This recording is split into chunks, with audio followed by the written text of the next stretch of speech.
What do you consider a successful writer?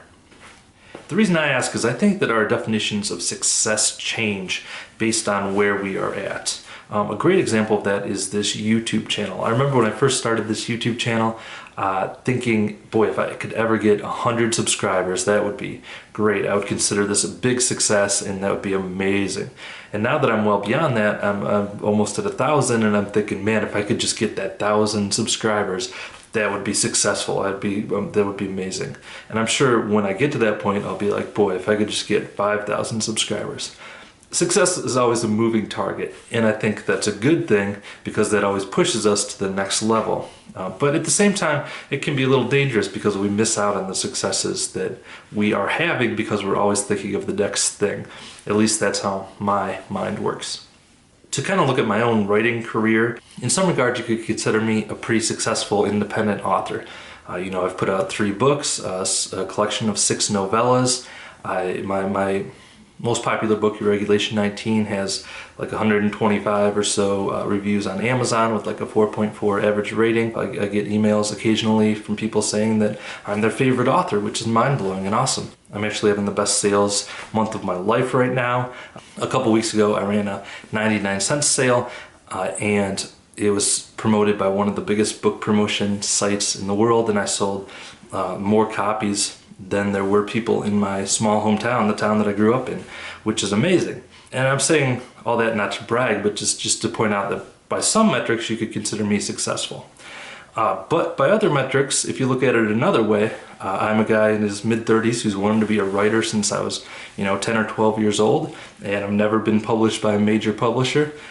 Some months, this month being kind of the anomaly aside, some months I barely make enough money off my writing to, even pay a bill or anything like that. So again, it all depends on how you look at it. And I think different writers have different criteria about what makes a successful writer. But I think a really common one that people look at a lot is if you're able to be a full-time writer. If you're able to quit your day job, that's success. And that's one that I want to challenge a little bit today. There's a couple reasons that I think that is not always the best metric to go by.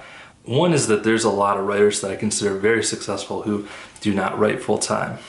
Some of them are very open about it. Like I know Cameron Hurley, who many would consider a very successful author, myself included, is very open on Twitter about her day job. There's other authors though who have day jobs that are kind of a little bit secretive about it just because of that perceived that successful. If you're a full-time writer, they don't kind of let on social media that they have a day job a lot of times, I've noticed. I was reading an article recently that had a quote from the guy who kind of headed up the Science Fiction Writers of America's emergency medical help department. So the guy that kind of people come to if they're they have an emergency medical problem and need financial support. And he was asked how many full-time writers are there in America that write only science fiction, so full-time science fiction only writers. And he said he would not be surprised if the number was under 50, and he would be surprised if it was over 100. Now, a couple caveats to that. That was 10 years ago that he said that, so since then the kind of ebooks have taken off, and I have a feeling the number would be a lot bigger today because of that. Also, he's talking about full-time only science fiction writers. Most writers branch off and do some other things too and make some of their income from other stuff, so take all that with a big grain of salt. But the point remains that it's actually pretty hard, pretty uncommon at least, to be a full-time writer.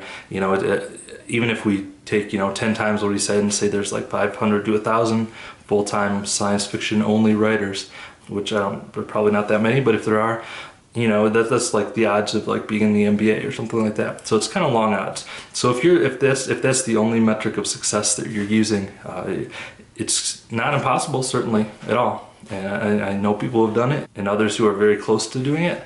But it is definitely it's not the normal. I don't think we should think of that as the normal writer thing. It's you're not a normal successful writer until you've achieved that.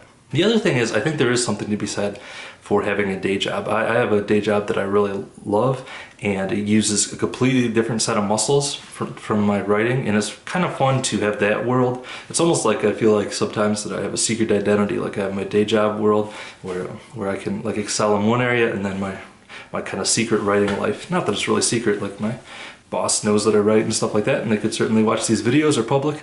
It's not like a big secret, but at the same time, it's kind of fun to have like these exercise 2 different sets of muscles as well. And I'm not saying that I wouldn't write full-time if I had the opportunity to do so, but it's not my near future goal, and it's not, I'm not anywhere close to that right now, and it's not like what I'm shooting for at the moment is the next step in my career. Maybe someday, maybe not. There are quite a few next steps that I want to do to kind of get myself to that next level of success. And I think the kind of takeaway from this conversation to me is that it's important to like document that stuff. Just write it down at the beginning of the year. You know, if you want to make it like an official goal or whatever, that's fine. But even if you're like, just write down every 6 months to a year, this is what I think kind of the next stage is for me, the next level of success. And then when I get to it, hopefully I'll be able to stop and pay attention to that little success for a little bit, rather than doing what I normally do, which is just looking towards the next thing and being like, oh, when I get to that level, that's going to be great. So I know this was kind of a rambly conversation, but I do think it's an important one for writers, because writers are so assaulted often with like inspirational quotes and inspirational articles that are like, just work a little bit harder, just write a little bit more, just do this and that, and you can be a full-time writer. That I think it's important to like look at those other levels of success and look inside yourself and think, hey man, what is the next level of success for you? What do you consider to be successful? Where do you want to be? And look at that realistically and make sure and celebrate those successes when you do get them. I'll be back next week to talk a little bit more details about where I'm at with my current writing project, but this was just what was on my mind this week. Thanks so much for watching. I'll talk to you next time. Bye.